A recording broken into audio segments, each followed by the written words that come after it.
Good morning, Bridge. Good to see you and happy Wednesday. Today, I'm going to be working with some people in small groups, and some of us are also going to be watching a review video, which, hint, hint, some of these might be on our Unit 3 test. Let's think about that next week, possibly. We'll think about maybe somewhere in the middle of the week, okay? All right, so let's get into some review questions. If these are going to be on the test, you may want to take some notes. You may want to get some examples down. That is up to you. All right. Bridge of the day. Old Alton's Bridge in Texas. Bonus if you can tell me where, what show this is referencing, possibly. Anyway. All right. Let's look at some equivalent ratios. Remember, ratios are comparing two numbers together. So they're going to be equivalent if they're comparing like the same numbers in the same order, right? So 1 and 7, 1 to 7 and 3 over 24. Two ratios, they're written in fraction form. Can this one, because I'm seeing that this one's kind of like a unit rate, right? Unit rates have 1 in the denominator, but still we have 1 to 7. This is as simple as we can make this ratio here. Can we simplify this one down anymore? Well, how many times? It's literally just, simplify the fraction, reduce it down or whatever. 3 over 24 can get reduced down to 1 over 7. So, hey, check it out. Yes, these guys are equivalent, right? I'm going to go through these ones pretty quick. 45 to 15 and 3 to 1. Again, they're written in two different ways. This one actually has the word 2. This one has the semicolon. Again, can you reduce this down anymore? I know that 15 goes into 45 3 times, so I can, you can think about dividing this by 15 and dividing this one by, 15, right?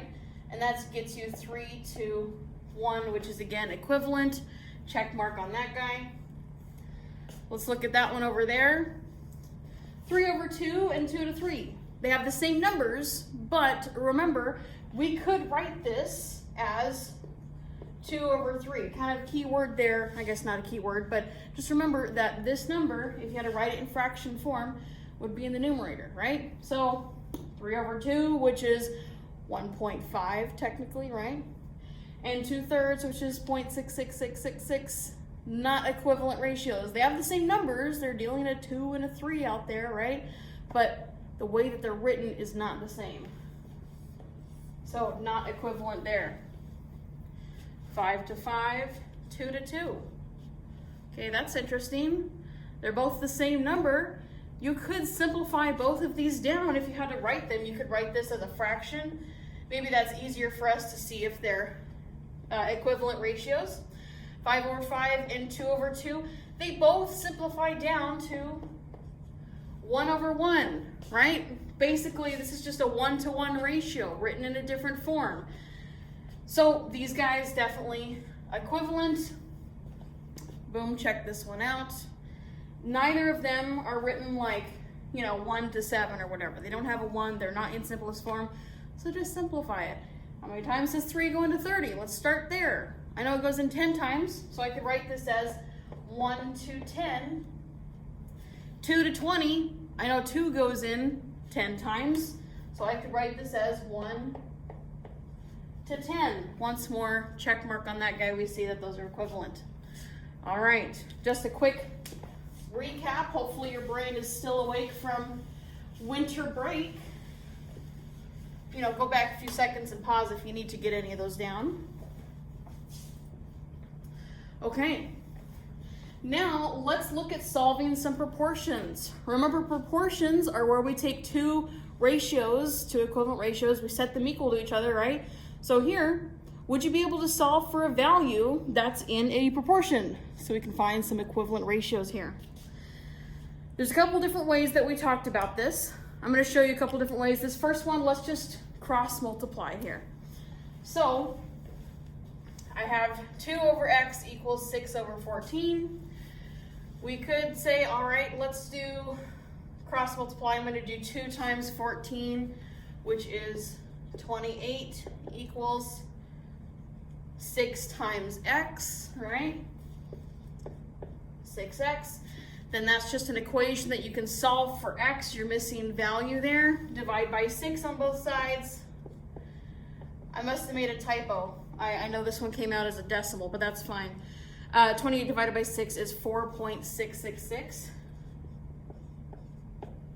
There we go. Okay, let's look at this next one over here.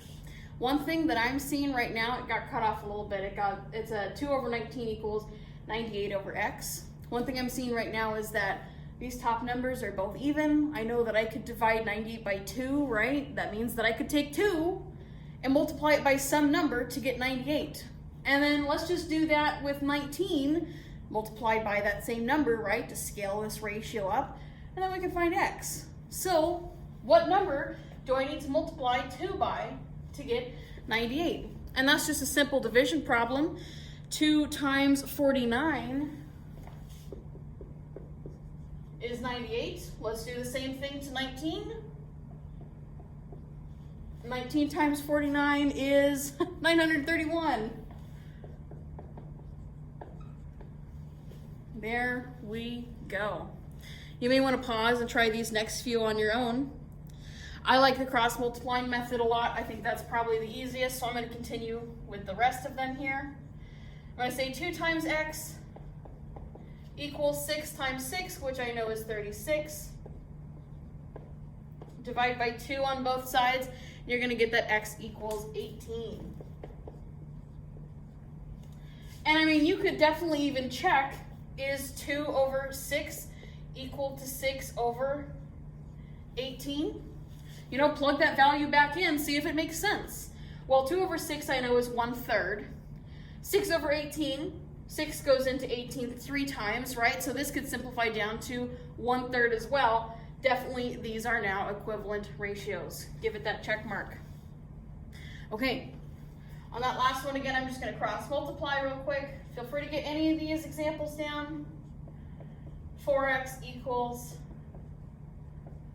56. Divide by 4 on both sides.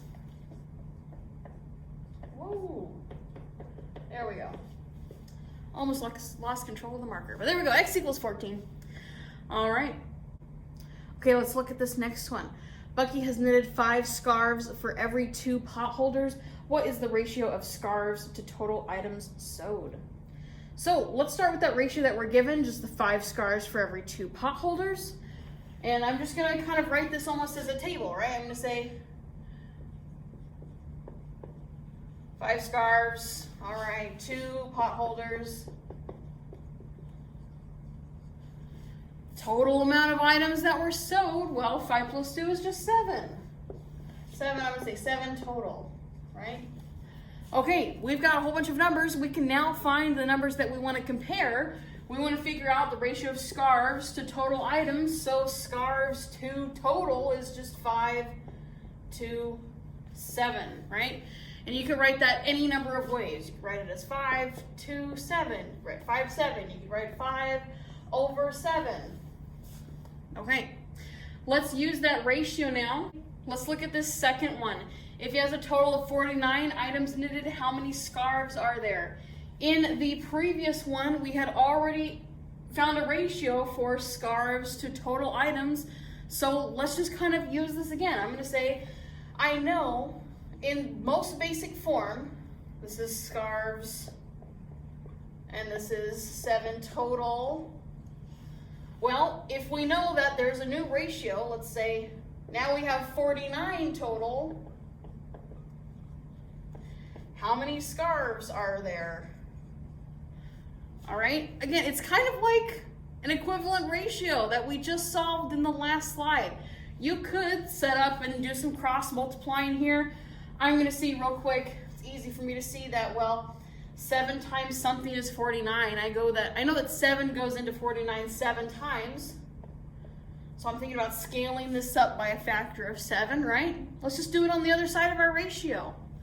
Well, 5 times 7 is just 35. So if he has sewed a total of 49 items, he's probably got 35 scarves according to that ratio there. Okay, pause if you need to.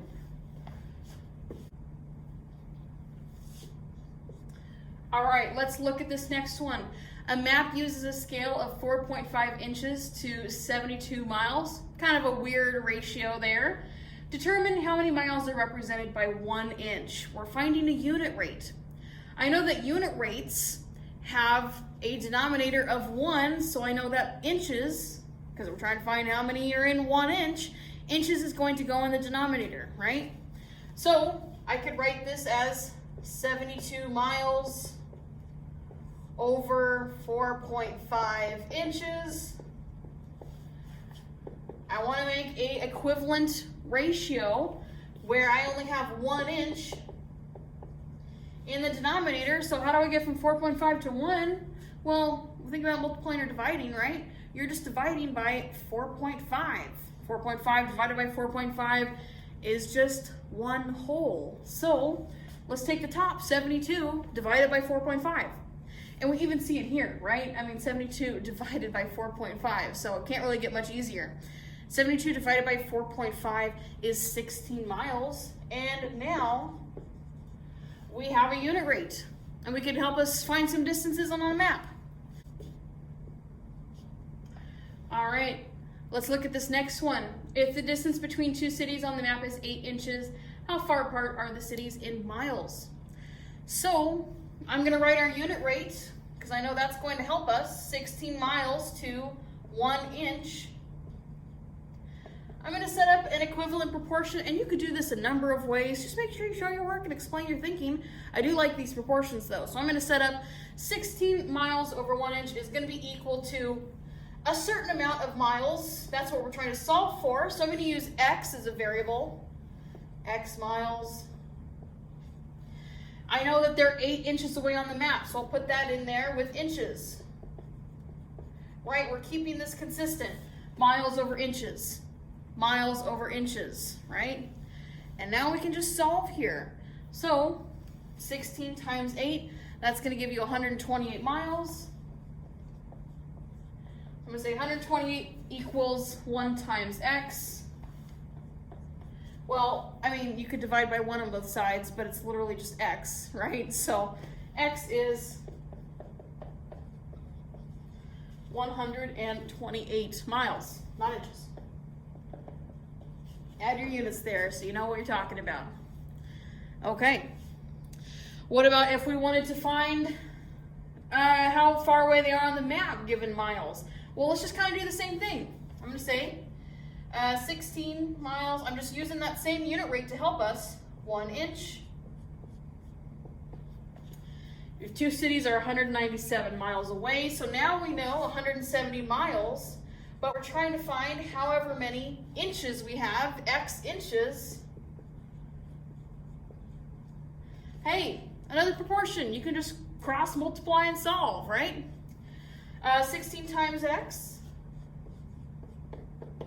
equals 197 times 1, which is just 197. And 197 divided by 16, it is going to give you 12.25. So if they're 197 miles away on the map, they're about 12.25 inches away. All right. And again, you could do this in a multiple number of ways. I just like setting up those ratios and using the unit rates, all right? However you're gonna do it. If you wanna use a table, if you wanna sketch something out to help you visualize it, please do that. Okay. This last one we had talked about before break. I like these problems because it gets you thinking about converting units. So let's look at this one here. We have a rate, Luke's heart beats 65 beats per minute. How many times will his heart beat in 20 years? All right, I'm gonna do this kind of like we first did. So let's say 65 beats in 1 minute. Well, how many times is it going to be for an hour? Because it's kind of hard to jump from here right to 20, right?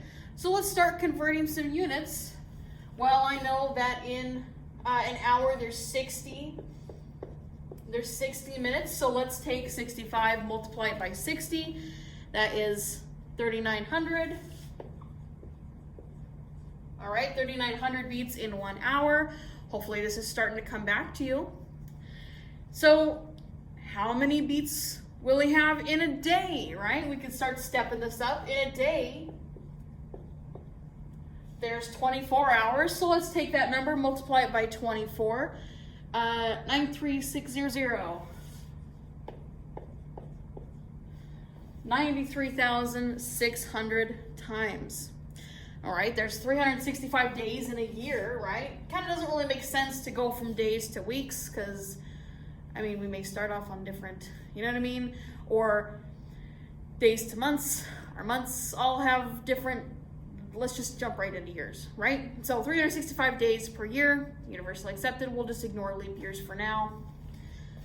So in 1 year, let's take this number, multiply it by 365, right? Because this is how many beats he gets in 1 day. So if we want for 365 days, just take that, multiply by 365, and that is 3416400. It's a really big number, right? And then finally, now we have years. We want to know for 20 years, well, let's just take that number, multiply it by 20. So over 20 years, that times 20 is 6832. There we go. I'm going to add our commas in here so we can tell how big of a number this is. So that's 683,280,000 beats in 20 years, roughly, right? Let's think about converting heartbeats into time, right? We had also talked about that earlier. So I'm going to need my little cheat sheet here. I'm going to say that, what's that, 1,280,799 beats. We know his heart rate is about 65 beats per minute.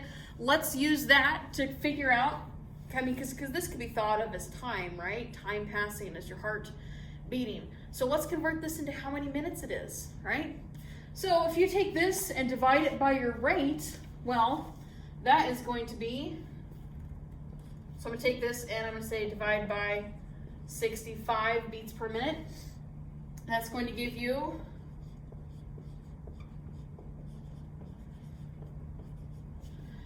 19,704.6 minutes, right? So now we know how much time has passed in minutes. Let's continue to convert this into hours and possibly days. So take that number, the 19,704.6. Let's convert it into hours, right? Because currently it's in minutes. So I know, again, there's 60 minutes in an hour. So let's just divide by 60 one more time. And that is going to give you 328.41 hours. So again, what I did was just divide by 60 minutes in an hour. All right, we're getting closer. Let's think about this in days. So some amount of hours, right? 24 hours in 1 day. So let's divide one more time by 24. So 328.41 divided by 24 is 13.68.